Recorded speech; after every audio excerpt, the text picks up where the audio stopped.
Kip Moore, Damn Love, April 28th. We're here. Obviously it's an exciting time. Hopefully by the time people see this, the album's out. So we're going to talk about some songs, and you can feel free to kind of give a little bit of detail that you might not necessarily have done, because no one's going to see this until after it's released. Yeah. I set this up, or I reached out to you. I wanted to discuss this because you've been so kind to let me hear some of the album, and it was only under the negotiations that we do it at your house, because you weren't traveling to come talk to me. That's right. That's right. You said, come down. We got the studio rented. And I said, no, you can come over here and hang out. I said, all right, well, is there a counter offer? You're like, there is a counter offer, which I'm actually humbled, because I know, we're in your home and it's a comfortable space. We're on your turf. I feel like I'm at a little bit of a disadvantage. Yeah, going into a home gym, man. But over the years, one of the things that I've really loved about your music, because I was a fan of your music before you and I ended up becoming or building some sort of friendship. It's intense for me. It's sort of so-so for Kip. But we've talked a lot about music and the landscape of country music, your place in country music, and we've had easy conversations, hard conversations, life conversations, all the above. And so one of the things that I was hoping to achieve today was to kind of dig deep into, one, your life, and two, the project and Damn Love and all the above. So some of the questions probably not going to be lighthearted, and some of the questions will be lighthearted, but just a genuine, authentic conversation between two people that I really do value the work that you've put in on this album. I can say, just talking to you through the years, that what I've always loved about doing interviews with you, talking music period, is it's wild, man, in the music business, how often it doesn't feel like you're dealing with music lovers. And you're a music lover, and you really dive into projects. I hear you talk about other projects, and you really do your due diligence, and it's like, man, it is always refreshing to do interviews with people that love music. And the surprising part is it doesn't feel like that's always the case. It's more just a job, and it's, so. I always felt like, and then we'll move forward, but if someone can spend a year and a half, 2 years, 3 years of their life making a project, I can spend 2 hours listening to it. You know what I mean? Like, that's a very fair trade to me. But again, so I've got some deep, hard-hitting questions for you, and some of the things about the album. You were so kind to let me listen to the album before you released it, so we could have like a real legitimate conversation that wasn't easy. I think that went on for months. You were like, come on, man. I said, look, dude, like, it's not happening. But I finally gave in. I caved, and I could tell right away, with just some of the text messages that you'd really dove into the record. And and again, we're going to talk all about that, but a lot of it too, your life, its impact on your art, your creativity, some of the differences that are in this album, which I think, one, inspiring, and it's got to be difficult and challenging. We've talked about this, to do and not lose what's core to the people that love you without a doubt, that save up their money. I've been to the shows, they spend their money, they come to see the live shows, those hardcore fans, but also growing in your creativity to give people something new, something that, oh wow, like this is really creative. So that's what today is about. So the first one I wanted to ask, and we're going to jump in the deep end, is, because I feel like you love me like a brother. I like to think that. How does this project feel different from the others? Because from talking to you, and honestly just from listening to it, there is a difference in it. And there's a lot of energy that goes into all aspects of why it feels different this time. Yeah. Well, first off, like, I write every single day. It's the first thing I do in the mornings, wake up and write. Doesn't mean I'm always writing towards something. Doesn't mean I'm writing towards a project. To me, a lot of times it's, you get through those songs to get to something that you're really trying to say, and you have to work through all of them. There's probably 1,000 songs I've written that nobody will ever hear. But it seems to be every time a record cycle comes around, there's a certain type of, and it doesn't always mean negative turmoil. There's a certain type of turmoil that's happening within, where I'm trying to really work through something and figure something out and understand something, where that was no different this time around, where I hit a spot maybe last year where I had written a batch of songs, and I had been writing some with Jaron Johnston. We've been meeting up, talking, and we've always been talking about making a record together. And that's the first thing that was different is I've never made a record with Jaron. Super talented guy. I don't like saying that on air because Jaron's the biggest fan of Jaron. Yeah. But well, I love that about him. Yeah, for sure. I don't like, he might not see this. I love it. I love the guy like a brother. And man, what a blast making this with him. And I will say that he really pushed me to try new things melodically. When I would do things in a room that was in my comfort zone, he'd be like, nah, try a new melody, try something else. And I would go outside and I would think, and I would come back with 4 or 5 more. And I was doing a little bit of different vocal things, number one, on this record. Number two, every record I try to switch up the sonic sound. I'm always trying to search for different guitar tones with the players. So many amazing players on this record, and they are the backbone of the record. But the one thing that sticks out the most right away, because those are all just the little things that make a record different, is the majority, I would say 75% of this record. Usually in Nashville, you sit down, you start fresh from scratch with somebody in a room, whether it's Dan Couts, Weston Davis, Brett James, Jaron, Josh Miller. We sit down, we start fresh. We might say, I got an idea of this. I got a little thing I've been doing, and I've always written in fragments, like most writers, where I usually pick up a guitar and start riffing around and see what that says to me musically first, and lyrics start to kind of come, but it's fragmented, and then you're writing backwards or whatever. But the bulk of this record came as one whole composition, and I was writing at least all the first half or more before I would call somebody and be like, all right, I've got this. Here's the canvas that I got. And then some of them I would just finish all together. But they were coming as, take like Another Night in Knoxville, one of my favorite chorus melodies I've ever written, and just ideas, period. But it was hearing the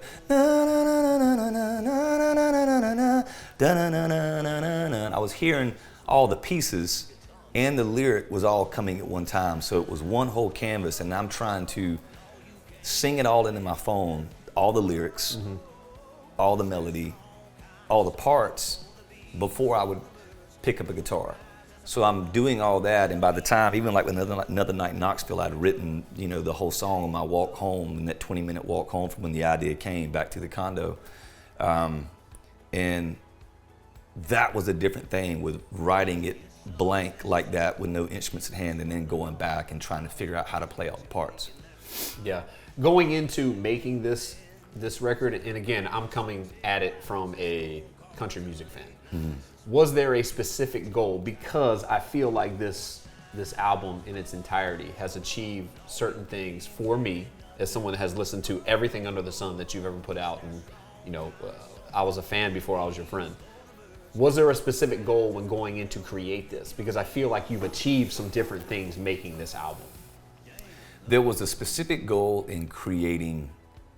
I wanted to write the songs and make the music match from a cinematic standpoint.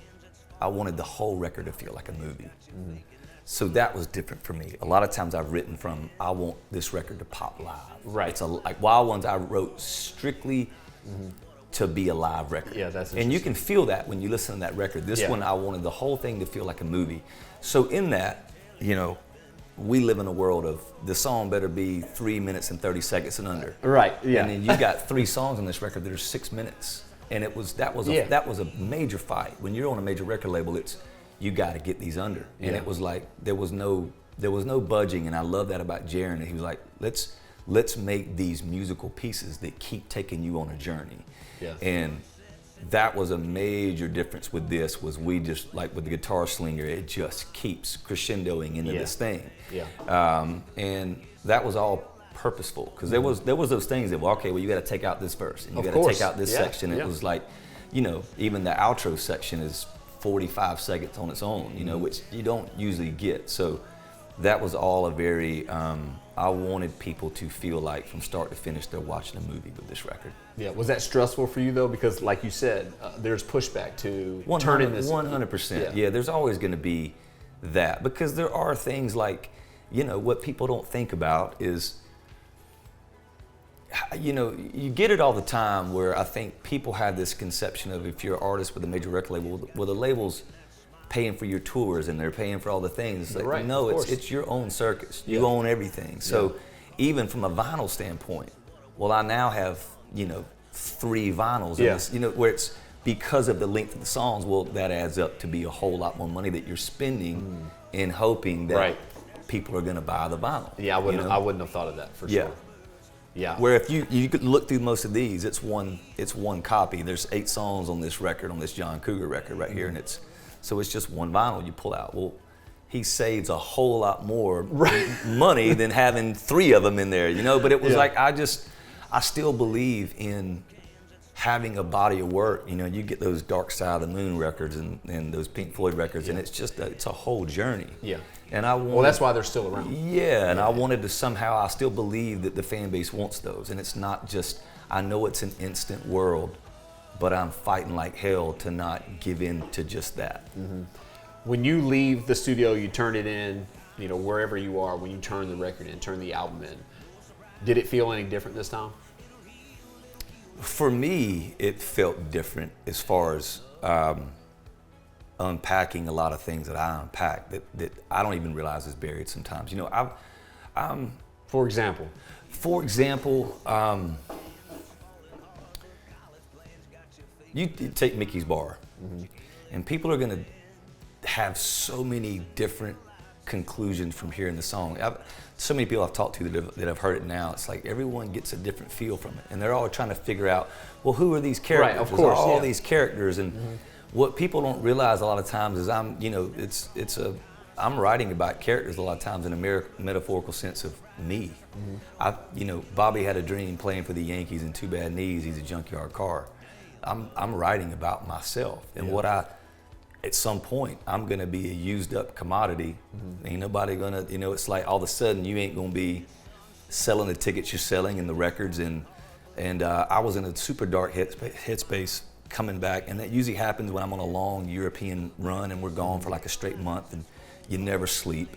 You're flying everywhere you go. You don't, it's you get it, you go a little crazy. And that's the space I was in when I came home. I wrote Guitar Slinger the second I walked through my door, which is one of the darkest things I've ever written, and then Mickey's Bar the very next night. I had 24 hours off and I wrote both of those, sitting at that table at about 1 or 2 o'clock in the morning, both of them. And it was, the 95 prom queen, but she says looks will only get you so far. It's just another person that was once here and now that time has passed them. And now they're trying to figure out where they fit. And I was singing about myself and what I can foreshadowing what I see coming.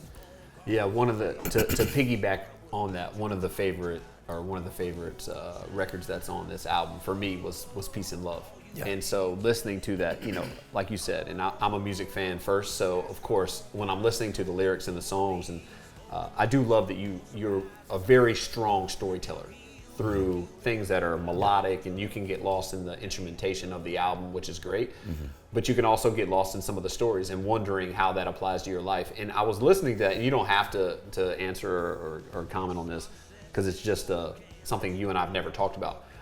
It felt like when I was listening to that song, because I have felt like this in my own life and career, and I live away from my family, and as do you, and you live on the road quite a bit, that at certain parts of this journey you have felt very alone.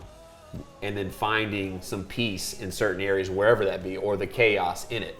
It really stood out to me because I don't think that, people show up and they get to see this amazing performance, and I'm one of these people. And I'm like, oh man, it looks like he is the happiest, he's just killing it.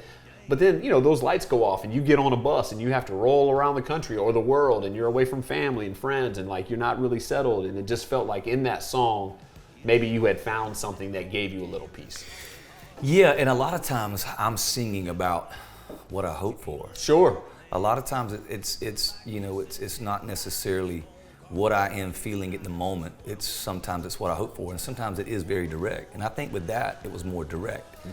But you said it, it's one of those things where you get so upside down and you realize how many relationships you've neglected, friendships, family, like you can't be there for all these things, and then you really get, paying hard was one of those that, I struggled with. Oh yeah. I struggled for years after my dad passed of knowing that when he was so sick that it was early in my career, and I felt so much obligation and so much pressure, not knowing if I could back out of shows, the promoters would never put me back on a show. Right. And there was that battle every day of should I go home and should I be with him? And I felt that way in so many things in life. And that starts to weigh heavily because this has been,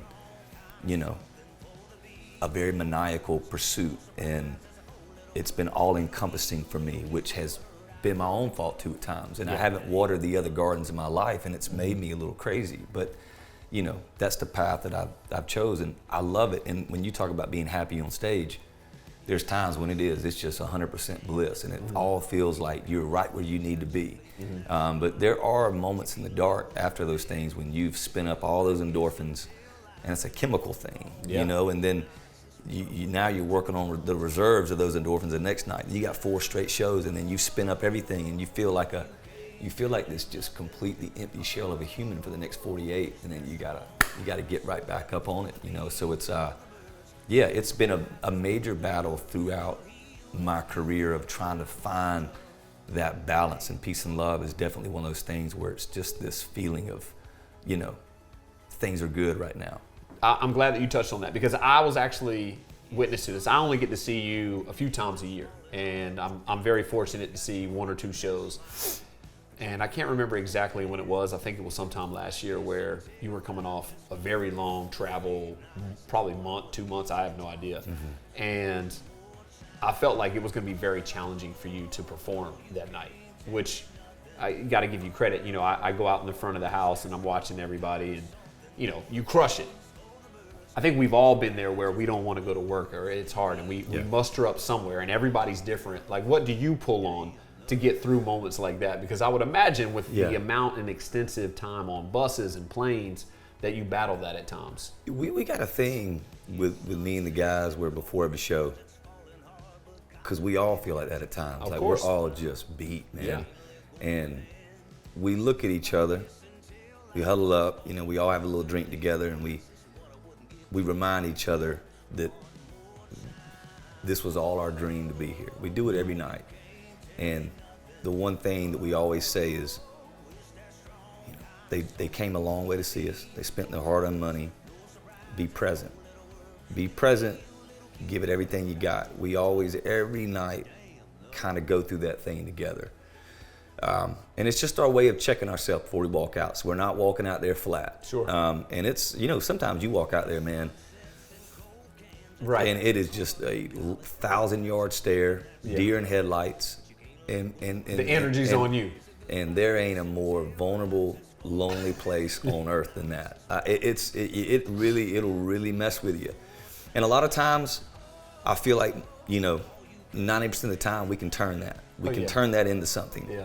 But there's times, boy, when you fight and you walk off stage feeling, I am terrible at what I do. And that's a thing that, I've done so many jobs before this was ever my job, and a lot of, laid sod, on golf courses, South Georgia heat for summers, and doing all the golf course maintenance, and then I did construction when I was here for a while, and those are tiring.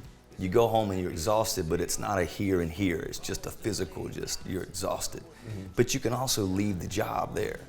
When you get done playing the show and it just feels like that did not go well, I'll spiral for 24 hours after, just being like, because I care about what I do, and I have gotten way better at understanding that people interpret things differently. People from city line, county line to county line, people are just different. I can play a show in Macon, Georgia, and then go down to Valdosta, an hour and a half away, and it's a completely different group of people and the way they just respond to you. So I've learned to give myself just a little bit of grace sometimes where I used to be, I would spiral a pretty good bit. With the evolution of, I get to answer this a lot of times, and I'd love to hear your answer. People ask me about you all the time on the personal level, and you're an interesting guy. Do you think that there's anything that, any kind of misconceptions with Kip Moore in the country music industry, fandom, What whatever. do you think? What do you think are the misconceptions? Well, 'Cause- I'll start off with saying, since we have the evolution of social media, people's personalities now rival their music or their art. Whereas before, you put out artwork and people derived their value from how well you do music. Yeah. You know, now there's social media and Instagram and platforms and TikTok where it's almost your personality or how much you are willing to share with the public that allows them access to get to the music. I think that dynamic sometimes gets blurred. Yeah. I am very fortunate to spend personal time. I get to hang out with you sometimes. We'll go hit golf balls, or you'll, mistreat me on a pool table, And I pay for that. I pay for that. But I get to see a side that I don't think necessarily you've always shared, because at some point you are a human being. Like you have your own life. Yeah. And I think sometimes, if I were to say the misconception is, people don't know how funny you are. People don't know how relatable or how cool a hang it is or how low key it is. And I would imagine a lot of artists deal with people that, they sign up and they wait in line for meet and greets because they just want to shake your hand and get a picture. When you're a lot more like every person that's in that line than they would ever imagine. Yeah. You know what I mean? Like, I think people are shocked when I tell them, oh man, like the guy drives a dirty truck and is the nicest human being. Like, speaks to every single person when we walk into a random coffee shop. And so people are, I think they're relieved because they're like, don't meet your heroes. But when they hear you're a nice guy or like you're down to earth, it's like, oh wow, that's amazing. I think that I know, at least early on, I've never been a shuck and jive guy. I ain't never walked in a room like, hey, how's it? I don't. It's not in me. I've always known who I am, but I think that did bother me at first. Is I have whether it's my manager, who'll be like, people are thinking you're standoffish and a jerk, and this whatever it is. It's just, I'm just kind of quiet, and I'm a little more to myself. Doesn't mean I'm in a bad mood. Doesn't mean I'm and even with us in the beginning, you didn't quite know how to read me, and it wasn't. But I hated you. I was like, but it was like, I can't wait for this guy to put out a bad song. I'll be the first one. This thing is terrible, bro. I'm still waiting, but it's gonna happen. Yeah, we've talked about it where I came in, I was like, hey, how's it going, man? But it wasn't this thing of, because I feel like you can do something for me that I'm gonna go. You know what I mean? It's just always been, so. I think at times that's worked against me in an industry that's so much, people feeling the need to be stroked and be like, it's... Well, access, again, you have given me access to your life because I truly feel like we're friends. And I think sometimes with social media itself, access gets confused for value of art. Like, the value of your art, I think, speaks for itself. I don't think access should play any role in it, but I do believe that people that give ultimate access achieve a certain level of success with maybe a lesser product. You just came off like this incredible run overseas, and I feel like I wasn't there, but I got to see, and we haven't talked about it extensively, I got to see some of the video content, which there's amazing things about social media, and this is one of them. The reaction to your music, for some reason, and I don't know why, I can't put my finger on it, seems to be building speed. Like, it just seems like in this season of life in country music, I don't know, a lot of people say some of the trends are cyclical, or what people are attaching themselves to grows and it comes back around. It's been a while since I felt a swell like this for your music. And then seeing some of the crowds and the reactions and the live footage, which, like if people want it, they're always like, yo, show me the receipts. Those are receipts that it's just connecting on a level where it feels like it's trending up and up. Like, how do you feel? 100%. The things that have happened overseas, and a lot of it has been from us really investing in those places, going back, and this is people don't know this, and this goes back to just a financial statement. When I first went to, fans wouldn't know this, and they don't need to know this, but it's like we're talking about it now, and it's like my first time going overseas to play.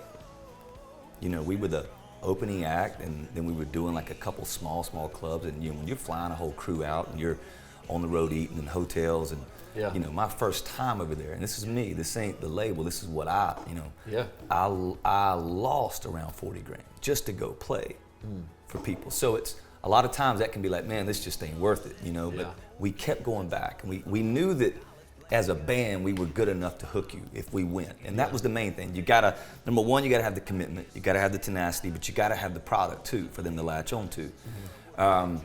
And we kept going back, and it just kept growing in such an organic way. The South Africa thing, But it seems to have really it's really turned up here recently. Okay. And I think a lot of that has been the last few records that haven't been commercial in the States. But I think a lot of that goes to, when I think about the songs that have been played over there, whether it's been Radio with Bittersweet Company, which was always one of my favorites on the Slow Heart record. Yeah. Heart's Desire was released as a single in South Africa. That Was Us. These are all songs that amongst the fan base have been the hits that I was raising my hand about, like, we got to get these out. Yeah. Take And notice of these. I think some of the things that have been maybe represented in the U.S. haven't really represented me, that have been released for the masses, haven't really spoke to what the records were. Where I feel, you know, The Bull was played a lot in the UK, Bittersweet was played a lot in the UK, where I couldn't get The Bull to be played at all in the States, where you see what happens every night we play The Bull. It's a massive song. So Well, your boy played it on country radio. yeah, so, but you know what I mean? I feel like, and with South Africa, you know, they have played the songs Right. that I always hoped would have been heard, because that's what represented us as a band. Yeah. So, and me as a writer. So, with over there, you know, it was a guy who runs a pop and rock station, who just became a fan of the Wild Ones record. He owns the station. He can play whatever he wants. And he took a risk and heard Heart's Desire, threw it on the air, and it caught like wildfire, went to the top of the charts. And then he started digging into all my B-sides, and he was putting B-sides on his chart, and they were all rocking up. And then within 2 years, we had no idea. We saw this crazy spike in streaming, and then all of a sudden we look up and, you know, we're being asked to go play arenas and football stadiums over there. It's the wildest thing, you know. It's just, that's such a crazy way of something like that happening. Have you ever seen or felt the reaction that you got from that run in South Africa? Because I've never seen a venue. I mean, like, I don't even know how many people were at that venue, but like, it looked like a football field. Well, yeah, I mean, it was a football stadium. Yeah. So it was, you know, packed to the gills, and it was, have I ever seen a reaction like that? Yeah, I mean, our fan base here, when we play records, Australia, Canada, I mean, they've been on fire for a long time, because they've understood us and known what we really do. Yeah. You know, because they dove into the records.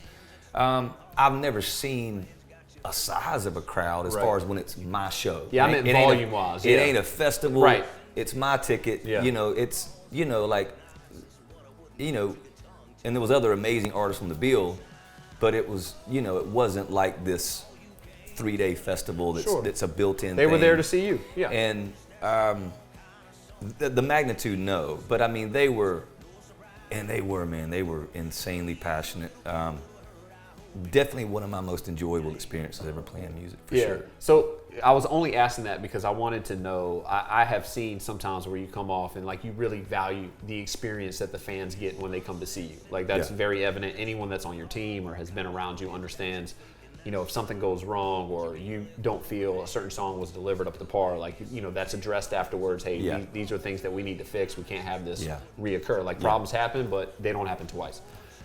Walking off of the stage from all of the videos, you know, there's fans reaction videos, there's industry reaction videos. I just wanted to know, like, did your cup feel full for once on a human level of like, man, what I've dedicated my life to, what I've sacrificed time with family for is starting to resonate with people where they're finding value in what I'm putting out? Nobody's ever asked me that. Yes. That's awesome. Because you don't allow yourself to feel that. I'm hard on myself. Yeah, man. Terrible. You know, I'll say this, and it was New Zealand.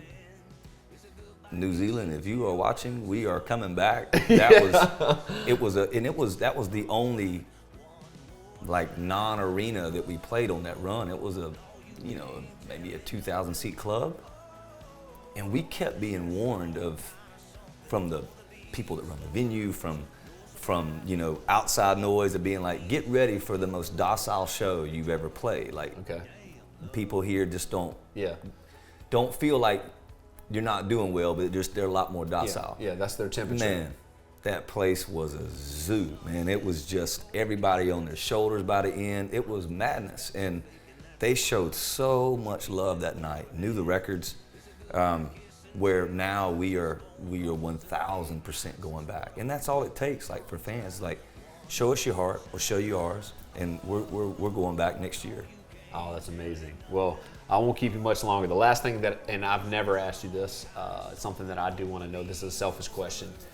Kip Moore hangs them up. At some point in time, you've mentioned it, you give and you give, but at some point in time, you'll step away and you'll continue to live your life, and you'll, hopefully have just an incredible life. But when you leave country music, when you step away, when you walk away, what's something that, because selfishly, when I leave this interview, even though we're friends, when you go lay down at night or you get on the bus or I think you're heading to a show tomorrow. Yeah, tomorrow morning. I would want you to be proud of the job I did. Even though there is bias, because I love you and I want the best for you. But I did approach it as like, okay, this is a business thing and I want to do a real music interview. What do you want people to know about Kip Moore as you ride off into the sun? Because your music's going to live a lot longer than you're going to perform. Yeah. So what would you want people to walk away from about Kip Moore, the artist, Kip Moore, the person?